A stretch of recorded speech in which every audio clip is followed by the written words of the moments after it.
Hi folks, the fact that this is back in the box tells you that we've made a big change with the AMD Gigabyte board build.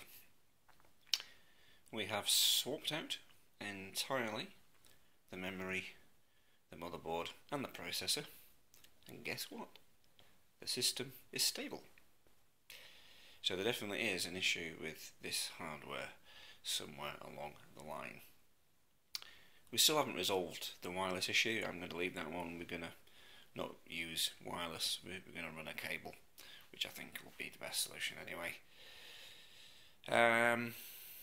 But that means that my daughter's PC is effectively complete and built, and I'm back to this second-hand board, and I think that is essentially the problem. The fact that this board was second-hand, and it's the first time I bought a second-hand board.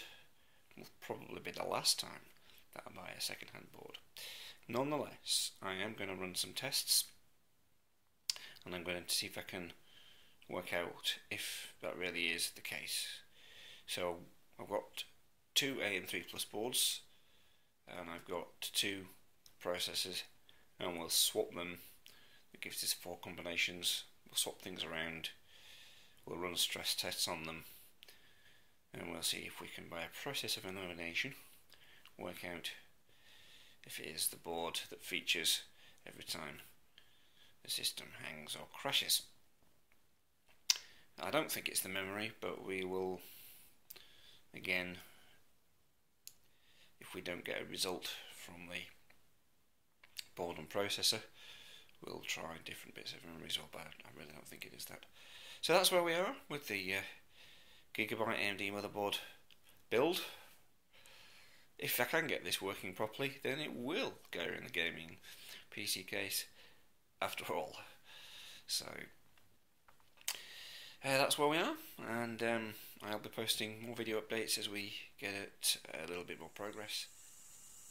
Hi folks, welcome back. We've just started testing the Gigabyte board hardware, and the first iteration is working really well. So what we have is the original board and the original processor, and what I've done is actually I've just put in the 8 gigs of memory that I bought, that second-hand memory, because I know that with the original memory in there it works fine, and I'll probably stick with that 8 gigabyte of memory now throughout the tests, because it seems to be working absolutely fine. These are my sensor readings at the moment. These were updated about a minute ago. So we've got a temperature of 42.8 degrees C, and then we've got temp 1 and temp 2, we've got 44 and 39, so they're the two cores. Okay, and if we flick to the other console, if I can do this one-handed, I'm hoping I can. Okay, and here we are on the second console, and this is what we're running. We're running the Merson Prime test at the moment. We're running these on the Ultimate Boot CD so that we don't have to put in an operating system, so there's no Windows or anything touching this, so we can discount things like drivers or anything like that. This is purely stressing out the hardware to see what it will do. This has been running for about half an hour now, and it's doing really well. In fact, that system, the base system, runs really cool, and it's not overly noisy. It's just started to make a little bit of noise now, but not much really, and that is just the CPU fan that's obviously sped up.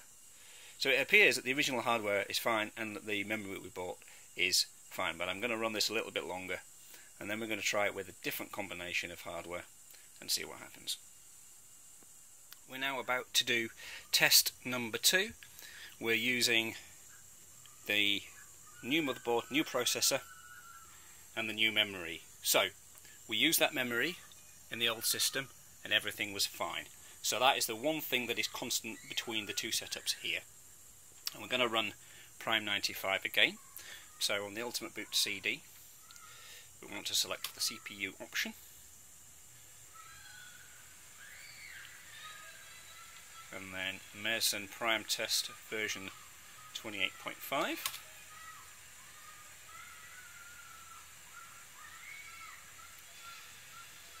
Okay, just checking that that's what you want to do.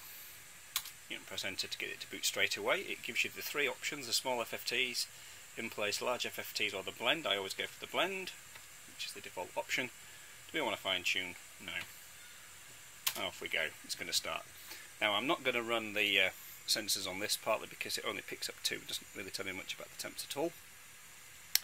And also because I've already run this once. So I kind of know what the result is going to be. So I'm hoping I can just hold this for the next minute or so. So at the moment it's passed the first test. All 4 workers have passed the first test. It's working on the second test at the moment.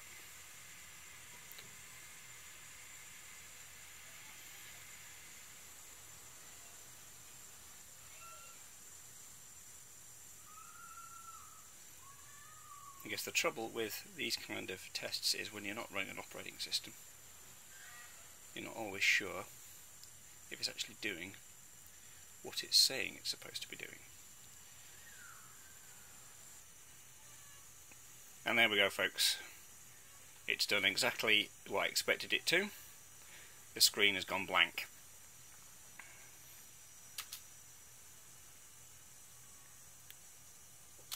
And keyboard does not bring it back. I can hear something kind of winding down on here. That was after about 3 or 4 minutes. Didn't quite catch it on the video, unfortunately. But clearly there is an issue with this setup as it is.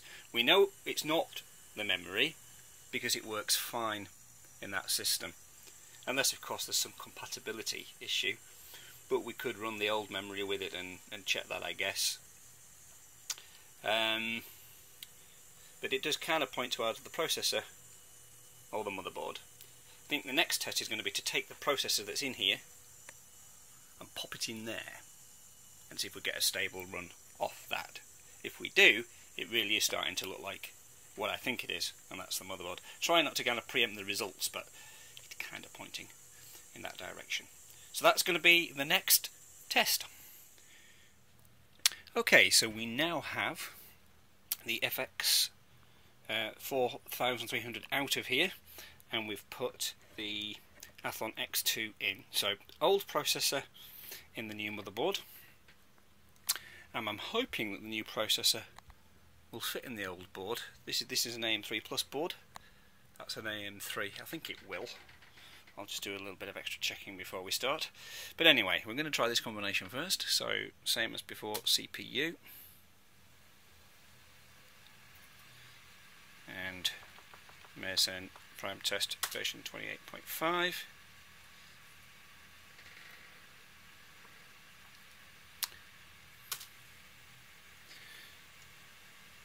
Test tape 3. Off we go, and let's see what that does for us.